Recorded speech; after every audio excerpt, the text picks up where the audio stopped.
மாணவர்கள் எவரும் போதைக்கு அடிமையாகாதீர்கள். அடிமையானவர்கள் மீண்டதாக சரித்திரமில்லை. எனவே உங்களையும் சமூகத்தையும் பாதுகாத்துக் கொள்ளுங்கள். உங்கள் நலன் கருதி கல்வி டிவி. கல்வி டிவி வழங்கும் இலவச இணையவழி கல்வி சேவையினூடாக இணைந்து கொண்டிருக்கிற அனைத்து மாணவ செல்வங்களுக்கும் எனது நிறுவனத்தை கூறிக்கொண்டு இன்றைக்கு நாங்கள் பாருங்கள் காப்போத்தா உயர்தரம் தொழில்நுட்ப பிரிவில் படிக்கிற மாணவர்களுக்கான ஒரு அறிமுகமான வகுப்பு இன்றைக்கு நாங்கள் சந்திப்போம். Right, okay. இன்றைக்கு வந்து இந்த தொழில்நுட்பம்ன்றது என்ன, முதல்ல தொழில்நுட்ப பாடத்துக்குள்ளே தெரிவு செய்து வர்ற மாணவர்களுக்கான பெரிய ஒரு சந்தேகமே இருக்கும். இந்த தொழில்நுட்பம் படிக்கிறதால என்னென்ன நன்மைகள் இருக்கும் அப்படின்னு சொல்லி. தொழில்நுட்பத்தில் வந்து பாருங்கள் ஒரு காலமும் கைவிடாது. தொழில்நுட்ப கல்வி வந்து ஒரு காலமும் கைவிடாது. ஒருவேளை நீங்கள் உங்களுக்கு யூனிவர்சிட்டி கிடைக்கல அல்லது கொலிஷ எதுவுமே கிடைக்கலன்னு சொன்னால் படித்த படிப்பு கண்டிப்பாக உங்களை சுயதொழில் செய்து கூட நீங்கள் வாழ்க்கையில் முன்னேறி கொள்ளக்கூடிய மாதிரி இருக்கும். அந்தளவுக்கு இந்த அறிவு இருக்கும். தொழில்நுட்ப பாடம் மற்ற பாடங்கள் இந்த எப்படி வேறாகுதுன்னு கேட்டிங்கன்னு சொன்னால் அது முழுக்க ப்ராக்டிகல்ஸ், ரைட். முழுக்க செஞ்சு காட்டுறது. ப்ராக்டிக்கலாக நீ படிக்க போகிற விஷயங்கள்லாம் நீங்கள் இருக்க போது அதுக்கு தேவையான சில சயின்ஸ் நான் இங்கே உங்களுக்கு டீச் பண்ண போகிறது தொழில்நுட்பவியலுக்கான விஞ்ஞானம் என்று சொல்லக்கூடிய ஒரு பாடம், சயின்ஸ் ஃபார் டெக்னாலஜி. நாங்கள் இதை சொல்ல எஸ்எஃப்டி என்று குறிப்போம், ரைட். அப்போ தொழில்நுட்பம் ஒரு தொழிலை வந்து எப்படி நுணுக்கமாக செய்ய போகிறோம் அதுதானே தொழில்நுட்பம். ஒரு தொழிலை வந்து எப்படி நுட்பமாக செய்ய போகிறோம் அதுதான் தொழில்நுட்பம். அதுக்கு தேவையான சயின்ஸை வந்து நாங்கள் சயின்ஸ் ஃபார் டெக்னாலஜி எஸ்எஃப்டி என்று சொல்லுவோம், ரைட். எஸ்எஃப்டி என்று அந்த பாடத்தை சொல்லுவோம். தொழில்நுட்பவியலுக்கான விஞ்ஞானம் என்று சொல்லக்கூடிய இந்த பாடம் எஸ்எஃப்டி. இந்த பாடம் வந்து பாருங்க கிட்டத்தட்ட ஓ லெவல் சயின்ஸ் மாதிரி.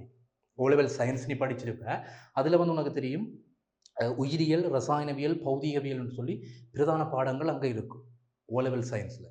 இங்கே வந்து பாருங்க இங்கேயும் அதே மாதிரி தான் இருக்க போது. எப்படி இருக்க போதுன்னு கேட்டீங்கன்னா இந்த எஸ்எஃப்டி வந்து முக்கியமாக 5 பாடப்பிரிவுகளாக பிரிச்சிருப்பாங்க, ரைட். ஒன்று வந்து பாருங்க கணிதம். கணிதம்ண்டா சில பேர் பாருங்க பயப்படுவாங்க, எங்களுக்கு ஏ லெவல் கணிதம் வந்துடுமோ, இணைந்த கணிதம், அது அவங்களோட பியூர் மேத்தமெட்டிக், அப்ளைட் மேத்தமெட்டிக் அந்த மாதிரி கணக்குகள் வருமோடெல்லாம் இந்த பாடத்தை பார்த்தோன்னா பயந்துருவாங்க. தொழில்நுட்பத்துக்கள் அப்படியான கணக்குகளை போட்டால் நாங்கள் என்னென்னு செய்கிறோம். இங்கே கணிதம் இருக்கிறது பாருங்க முழுக்க நீ ஓ லெவலில் படித்த பாடம், அதுலேயுமே ஈஸியான பாடங்கள், வெறும் 5 பாடல்கள் மட்டும்தான். இந்த கணிதத்துக்களை வந்து பாருங்க வெறும் 5 பாடல்கள் மட்டும்தான் இந்த கணிதத்துக்களை நீங்கள் படிக்க போகிறீங்க. எல்லாமே ஈஸியானது, ஒன்றுமே பயப்படாது. ஓ லெவலில் படித்த கணிதம் தான். அதை நீ இங்கே எப்படி பயன்படுத்த போகிற, தொழில்நுட்பத்துக்கு அந்த கணிதம் எப்படி யூஸ் ஆக போகுதுன்றதை இந்த பாடத்தை கற்பதனுடைய பிரதான நோக்கம். உடைய தேர்ச்சி மட்டமட்டே சொல்லுவாங்க அதை, ரைட். அப்போ அந்த கணிதம்ன்றது என்ன கணிதம்? இது தொழில்நுட்பத்துக்கான கணிதம், ரைட். அப்போ மேத்தமெட்டிக்ஸ் ஃபார் டெக்னாலஜின்னு சொல்லுவோம், தொழில்நுட்பத்துக்கான கணிதம். அதில் வெறும் 5 பாடங்கள் மட்டும்தான். அதில் இந்த மேற்பரப்பின் பரப்பளவு காண்றது, திண்மங்களினுடைய மேற்பரப்பளவு கனவளவு காண்றது, அது மாதிரி பைதகரசனுடைய தேட்டத்தை எப்படி பிரயோகிக்க போகிறாய், அது மாதிரி திரிகோண கணிதம், ட்ரிக்னோமெட்ரி, அதுபோல் நேர்கோடு, அது மாதிரி புள்ளி விவரவியல், இதுகள் எல்லாமே கணிதம் என்ற பாடத்துக்குள்ளே வரும். தொழில்நுட்பவியலுக்கான கணிதம் இது ஒரு டெக்னாலஜி பாடம் தான். நீ ஒன்றும் பயப்படாது, ஏஎல் கணக்கு போட்டுப்பாங்கலாம் பயப்படாது, ரைட், ஓகே. அதை மாதிரி அடுத்தது வந்து பாருங்க உயிரியல் என்ற ஒரு பாடம் இருக்குது, பயாலஜி, ரைட். இந்த உயிரியல் என்ற பாடத்தில் ஒரே ஒரு பாடலாக மட்டும்தான் இருக்குது, மைக்ரோபயாலஜின்னு சொல்லுவாங்க, ரைட்.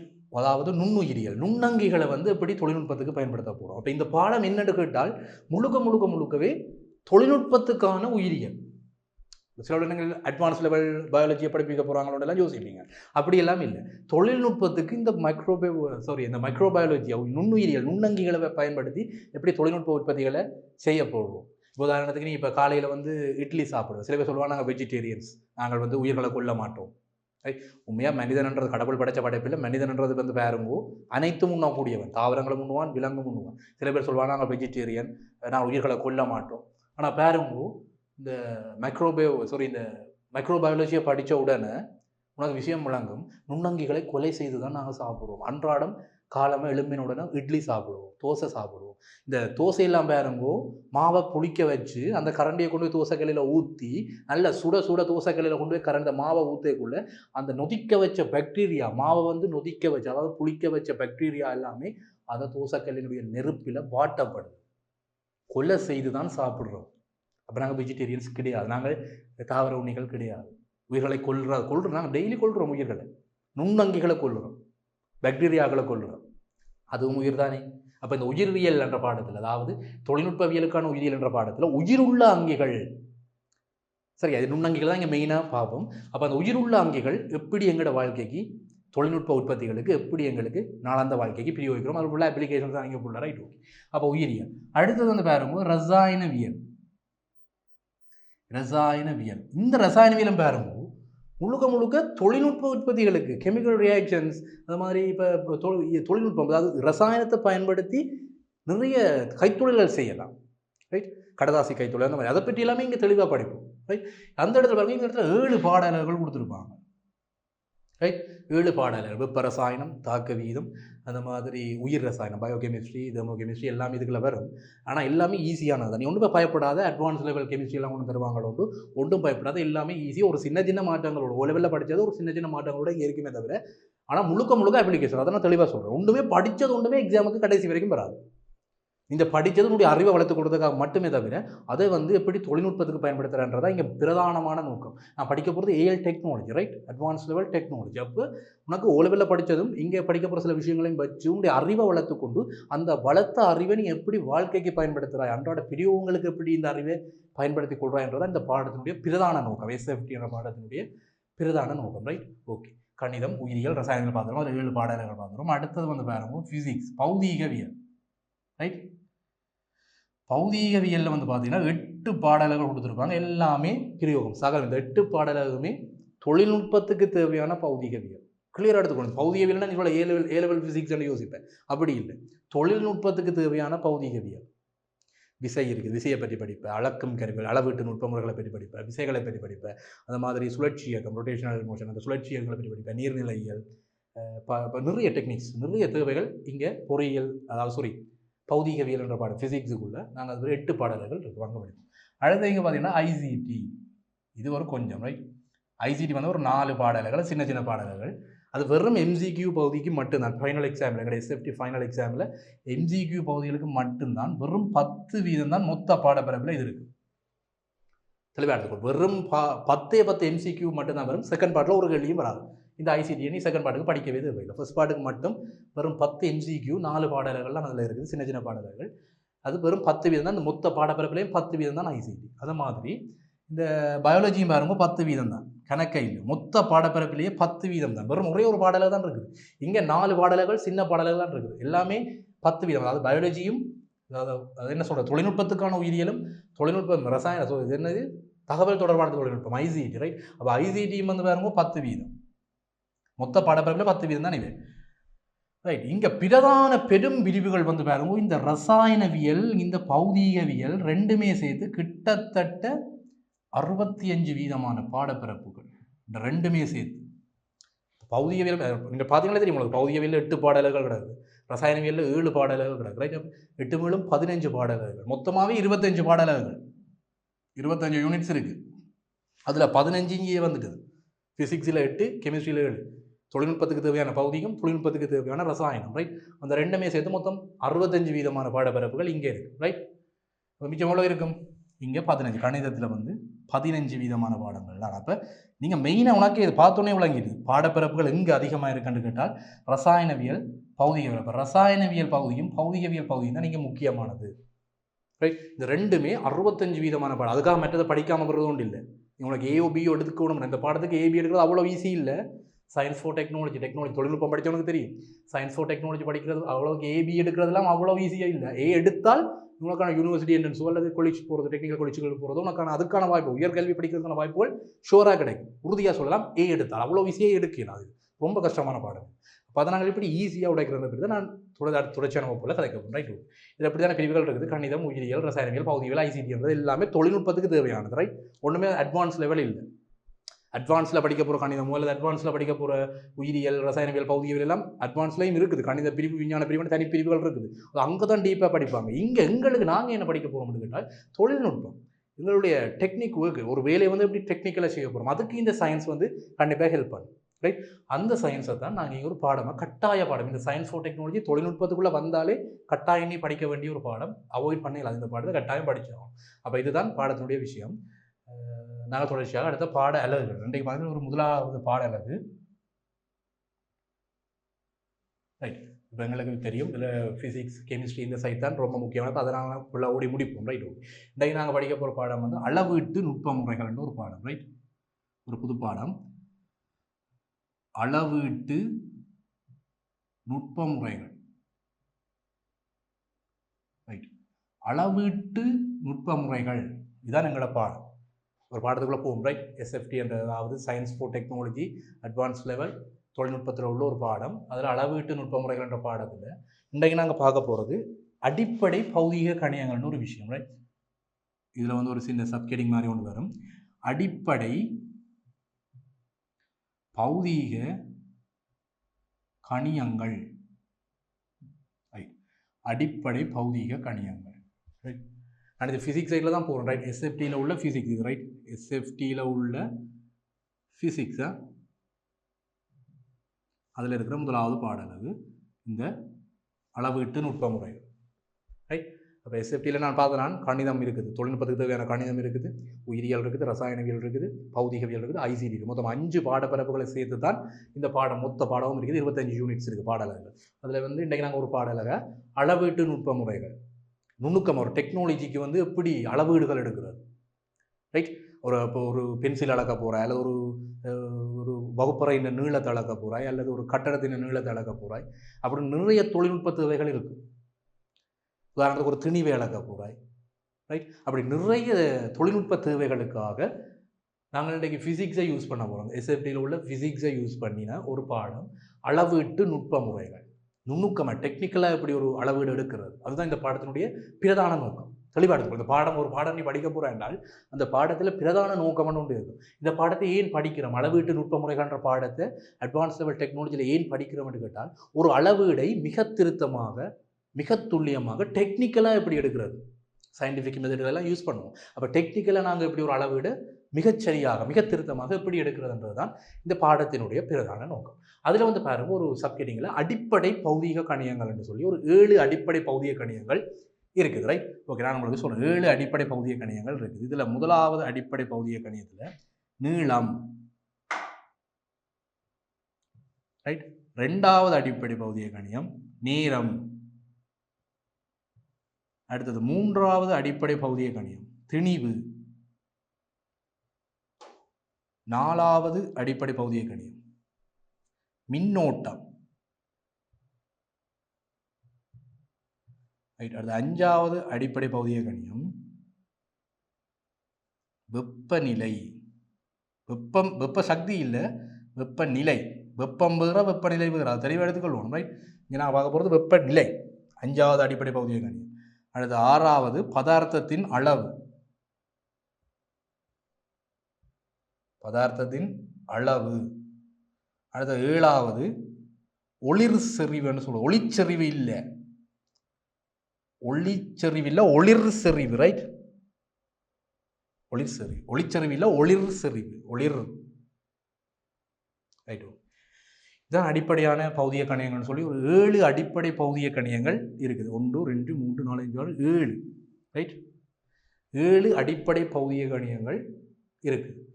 இந்த அடிப்படை பௌதிக கணியங்களுக்கு வந்து சில அலகுகள், நியம அலகுகள்னு சொல்ல SI யூனிட்னு சொல்லுவாங்க ரைட். SI unit.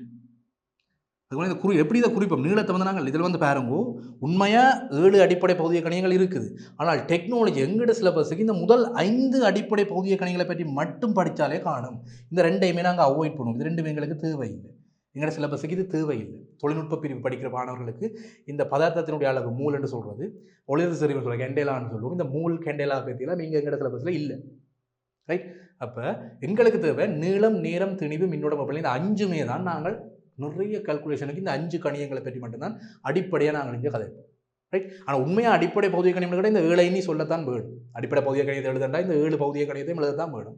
எங்களுக்கு தேவை இந்த முதல் 5 பற்றி மட்டுமே நாங்கள் படித்தா காணும் ரைட். ஓகே, தேவையில்லாத நாங்கள் படிக்க தேவை, எங்களுக்கு இந்த 5 மட்டும் படித்தா காணும். இது எப்படி குறிக்க, நீளத்தை வந்து லென்த் ரைட், லென்த்னு குறிப்பேன். நேரத்தை வந்து டைம், திணிவை வந்து மேத்ஸ் எம் சிமுலைமில் குறிப்பாய்.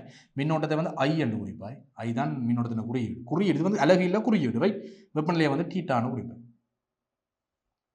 ரைட். இது எல்லாமே இப்போ நீளமண்டு எக்ஸாமில் நீ எழுதி கொண்டு பெரிய பின்னு கணக்குகள் பார்க்கக்குள்ள நீளத்தை எழுதண்டா நீளம் எழுதி கொண்டிருக்காது. இல்லைன்னு சிமுலை இல்லைன்னு குறிச்சாலே லென்த், அது நீளம். அது மாதிரி நேரத்தை எழுத நேரம் எழுதி கொண்டிருக்காம டை, சிமுல் டி என்று குறிச்சாலே டைம். அது மாதிரி திணிவுன்றது எம் மேத்ஸ், மின்னோட்டம் பண்ணுறது I, வெப்பநிலைன்றது தீட்டா. இதுகள் எங்களுக்கு தேவையில்லை, சிலபஸில் என்னபடி நாங்கள் அதை பற்றி கதைக்கிறேன் ரைட். அடுத்தது SI யூனிட், நீளத்தை அளக்கக்கூடிய சர்வதேச அலகு மீட்டர். நீளத்தை அளந்தால் மீட்டரில் தான் அளப்போம் ரைட். ஓகே, நேரத்தை அள என்றால் அதனுடைய சர்வதேச அலகு செகண்ட், எஸ்ஸில் அளக்குறது, செகண்டில் அளக்குறது. திணிவினுடைய சர்வதேச அலகு கிலோகிராம். ரைட். அடுத்தது மின்னோட்டத்தினுடைய சர்வதேச அலகு ஆம்பியர், கேபிட்டல் ஏ, ஆம்பியர். அடுத்தது வெப்பநிலையினுடைய சர்வதேச அலகு கெல்வின். சில பேர் பாகைசி எல்லாம் போடுவாங்க. வெப்பநிலை அளக்கக்கூடிய அலகு வேறு அலகுகள் கேட்டால் பாகைசி போடலாம், ஃபாரன்ஹைட் போடலாம். வெப்பநிலையினுடைய சர்வதேச அலகு பாருங்க, எஸ்ஐ யூனிட்ஸ். சர்வதேச என்றால் சகலராலும் ஏற்றுக்கொள்ளப்பட்ட அலகு. அதை வந்து நாங்கள் ஒரு நியம முறையில் கதைக்கணும். நீளத்தலகுனா சர்வதேச அலகிலே எல்லாத்தையும் கதைச்சப்படுறது நல்ல கணக்கல் செய்ய எங்களுக்கு விளங்கும். அப்போ நீளத்தலக சர்வதேச அலகு மீட்டர், நேரத்தை அளக்கக்கூடிய சர்வதேச அலகு செகண்ட், திணிவு அளக்கக்கூடிய சர்வதேச அலகு கிலோகிராம், மின்னோட்டத்தை அளக்கக்கூடிய சர்வதேச அலகு ஆம்பியர், வெப்பநிலை அளக்கக்கூடிய சர்வதேச அலகு கெல். இப்போ வேறு அலகுகள்னு சிலதுகள் இருக்கு. வேறு அலகுகள், ரைட். இது வந்து எஸ்ஐ அலகு பார்த்தாங்க. இப்போ வேறு அலகுகள் என்ன? நீளத்தை அளக்கக்கூடிய வேறு அலகு என்ன? இப்போ நீளத்தை அளக்கிறது நம்ம மீட்டர்னு கதைப்போம், ரைட். உதாரணத்துக்கு பாருங்க, ஒரு வகுப்பறையின் நீளம், வகுப்பறையின் நீளம் கிட்டத்தட்ட மீட்டர் கோள் அல்லது மீட்டர் நாடாகும். மீட்டர் கோள் மீட்டர் நாடாவை யூஸ் பண்ணி வகுப்பறையின் நீளமளம் கேட்க எங்களுக்கு அது மீட்டரில் தான் வரும். இப்போ ஒரு 20 மீட்டரோ 30 மீட்டரோ வகுப்பறையின் நீளம். அதாவது ஒரு கட்டடம், ஒரு அத்திவாரம் பட்டி ஒரு கட்டடம் கட்ட போகிறேன். அந்த அத்திவாரத்தின் நீளத்தில் ஒரு மீட்டர் டேப்பை வச்சு நாங்கள் ஒரு 100 மீட்டர் 150 மீட்டருக்கு ஒரு மீட்டர் டேப்பை வச்சு அதெல்லாமே மீட்டரில் கதைக்கக்கூடியது.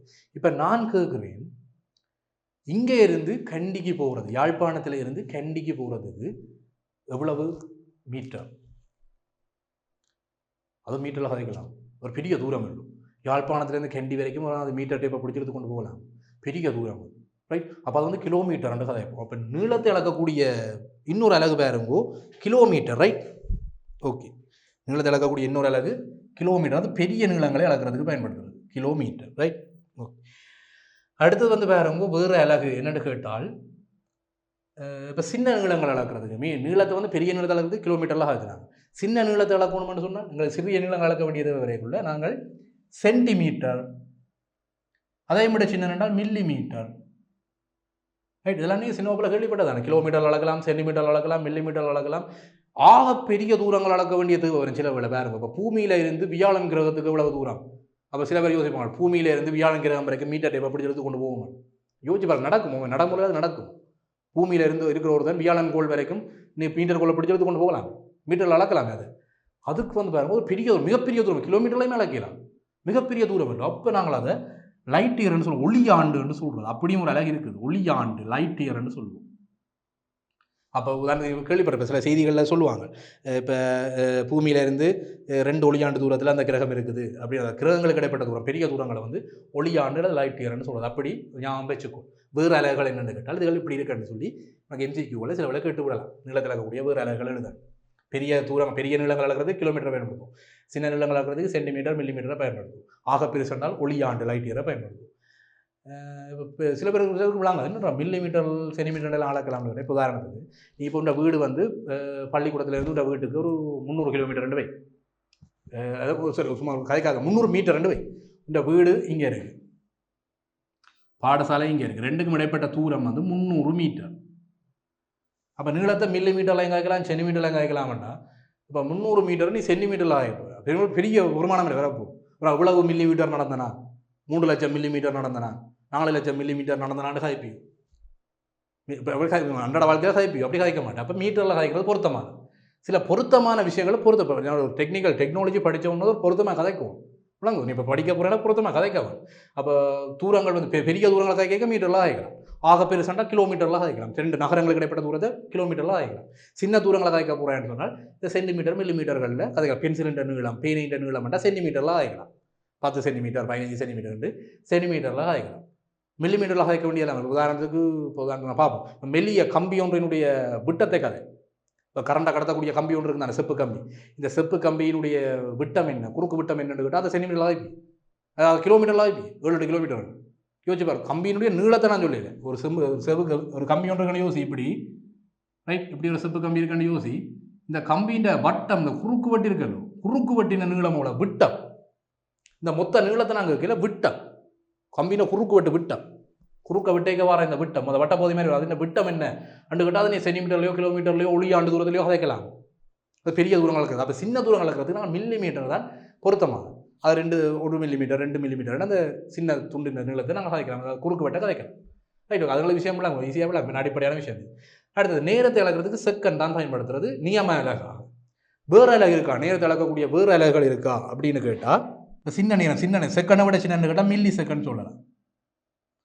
மில்லி செகண்ட்றது செகண்டை விட சின்ன.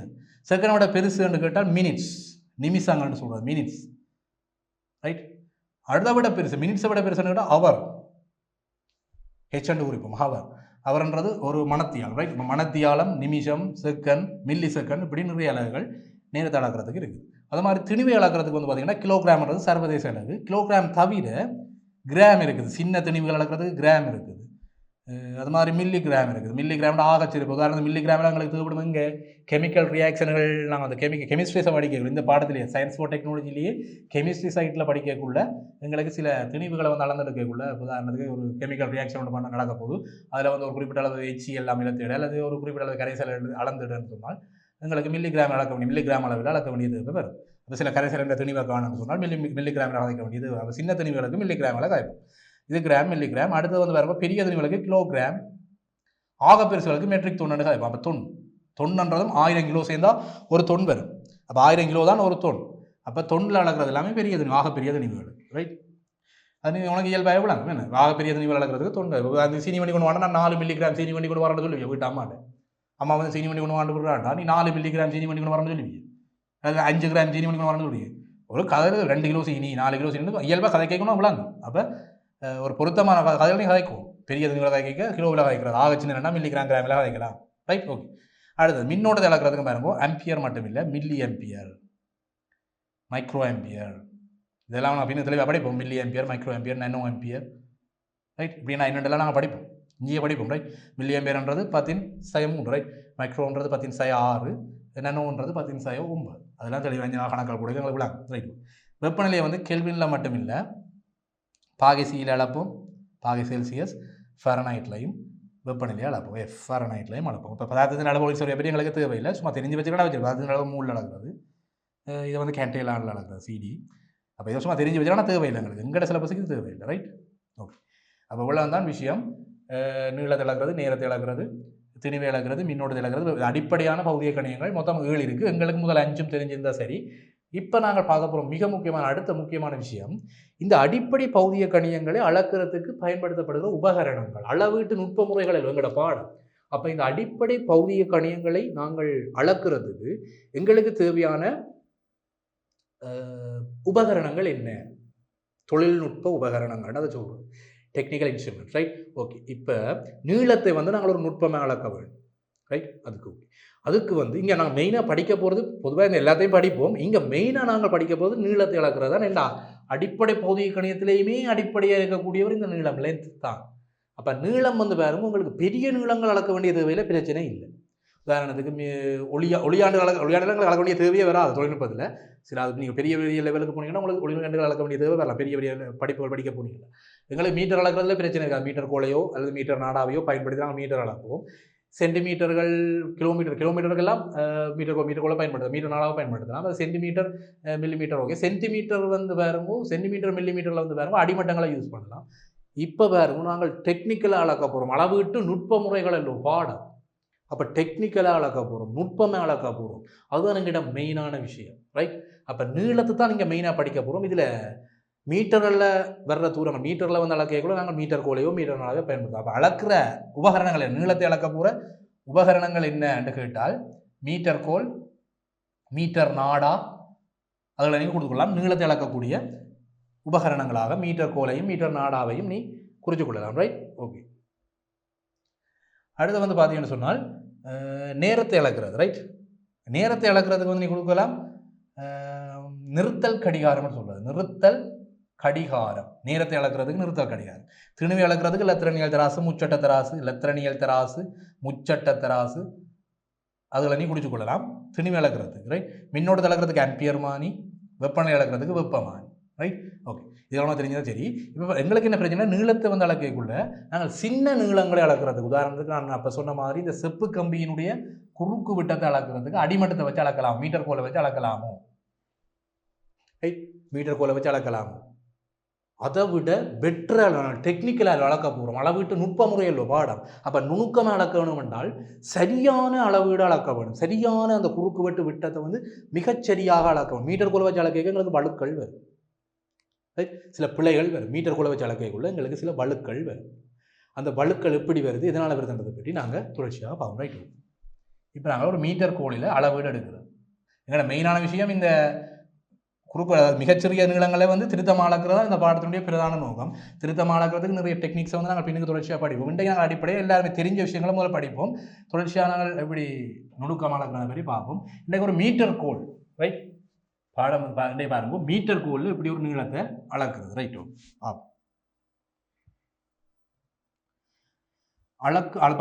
அளவீட்டு விஷயங்கள் அடிப்படை பகுதிய கணியங்கள் உள்ள அடிப்படை பகுதிய கணியங்கள் என்னென்ன இடங்களுக்கு தெரியும், அதில் அளக்கிற அலகுகள் தெரியும், சர்வதேச அலகுகள், வேறு அலகுகள் எல்லாமே தெரியும்.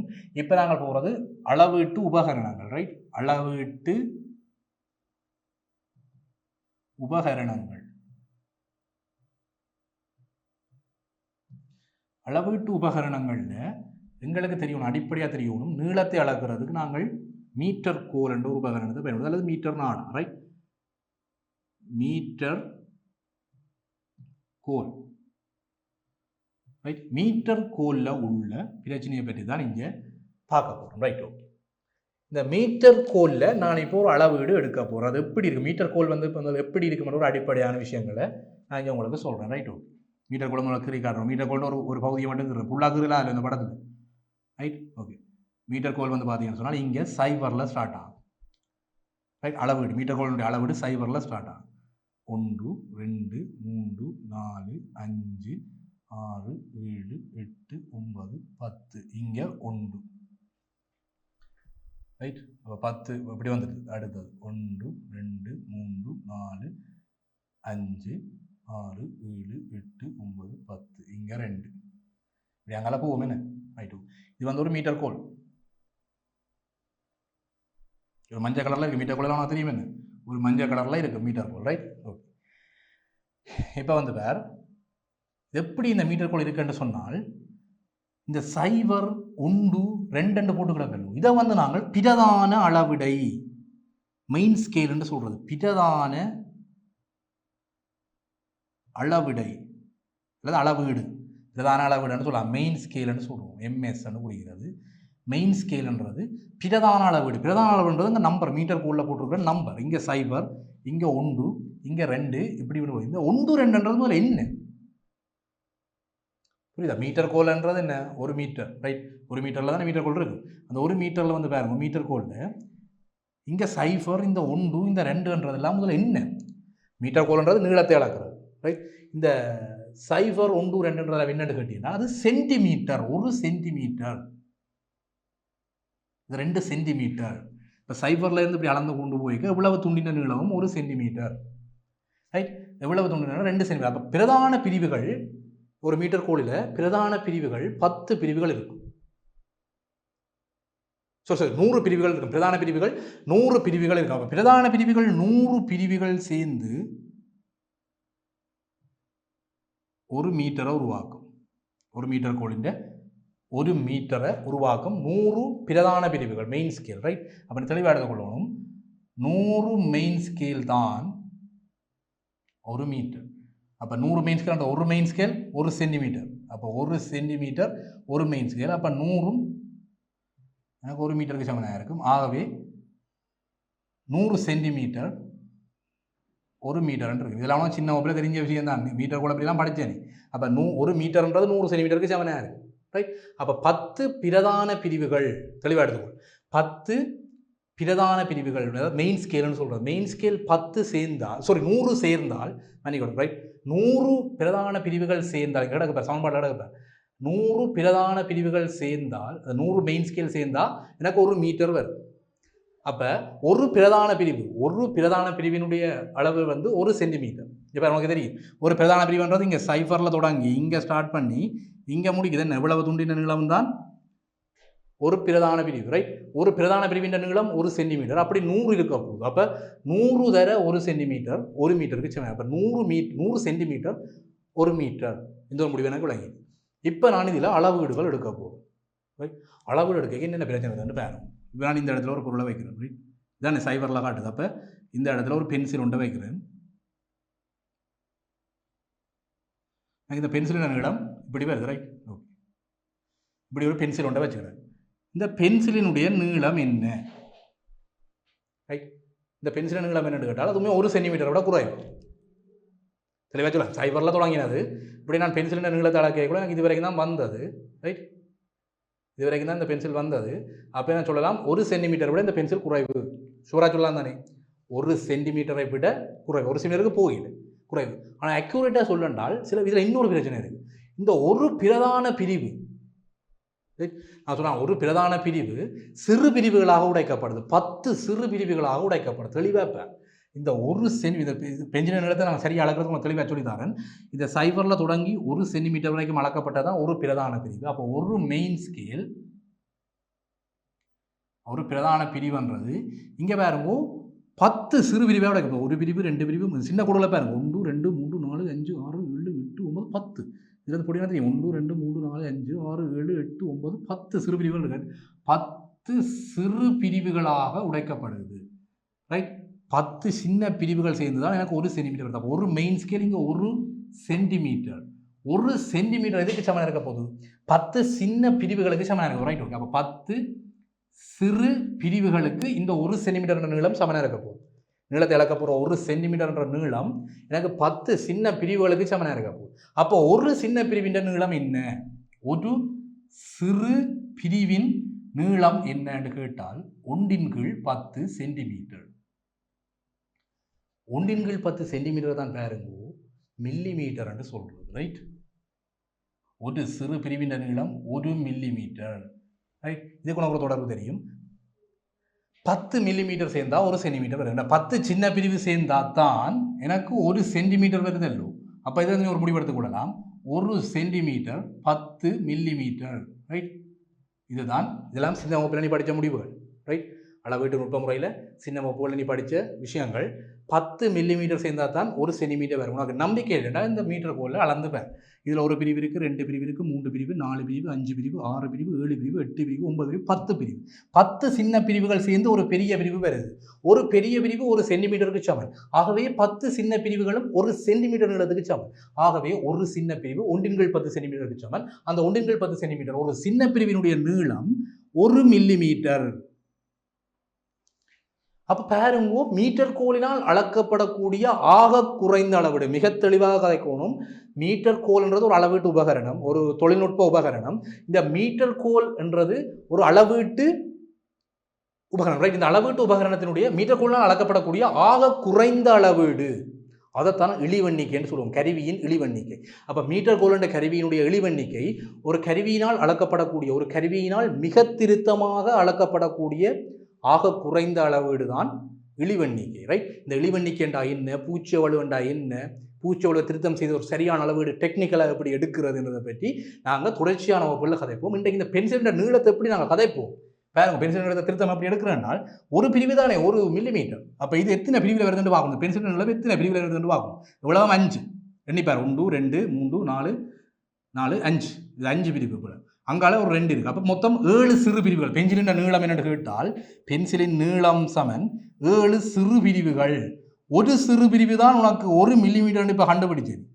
ஒரு சிறு பிரிவு தான் 1 மில்லிமீட்டர். மொத்தம் 7 சிறு பிரிவு இருக்குது. ஆகவே 7 மில்லிமீட்டர் பென்சிலினுடைய நீளம், ரைட்? அப்போ பென்சிலுடைய நீளங்கள் மற்ற கருவிகளுடைய நீளங்கள் அளக்கக்குள்ள எங்களுக்கு இப்போ இது பென்சில் நீளம் 7 பண்ணபடியா சரி. இப்போ 7க்கும் 8க்கும் இடையில இருந்தால் என்ன நடக்கிறது, அது கொஞ்சம் டெக்னிக்கலாக அளக்கும். இப்போ இது 7வது பிரிவில் இருந்தது. ஒருவேளை 8வது பிரிவுக்கும் 7வது பிரிவுக்கும் இடையில இருந்தால் அது எப்படி டெக்னிக்கலாக அளக்கிறது, அதை பற்றியெல்லாம் தெளிவாக நாங்கள் தொடர்ச்சியான வகுப்புகளை காணிப்போம். இப்போ இழிவண்ணிக்கின்ற இடங்களுக்கு அங்கே அடிப்படையாக விளங்க. இழிவண்ணிக்கின்றது என்ன, மீட்டர் கோலால் எந்த ஒரு கருவியை, மீட்டர் கோல் மட்டுமே பின்னுக்கு நிறைய கருவிகள் படிப்போம், ரைட்? அளவீட்டு உபகரணங்கள் நிறைய படிப்போம். அதில் எந்த ஒரு கருவியாலையும் அளக்கக்கூடிய ஆக குறைந்த அளவீடு தான் பாருங்கோ இழிவண்ணிக்கை, ரைட்? அப்போ இழிவண்ணிக்கின்றா என்ன, பவுச்சி எவ்வளோ என்ன, தொடர்ச்சியாக எப்படி அளக்கிறது, இந்த 7வது பிரிவுக்கும் 8வது பிரிவுக்கும் இடையில இந்த பென்சில் இருந்தால் அந்த பென்சிலின் உண்மையான ரீடிங்கை எப்படி டெக்னிக்கலாக எடுக்கிறதுன்றதை பற்றி தொடர்ச்சியாக அடுத்த வகுப்பில் சந்திப்போம். நன்றி மாணவர்களே. கல்வி டிவியில் புத்தம்புது நிகழ்ச்சிகளை உடனுக்குடன் பார்த்து மகிழ எமது Facebook மற்றும் YouTube பக்கத்தை லைக் செய்யுங்கள்.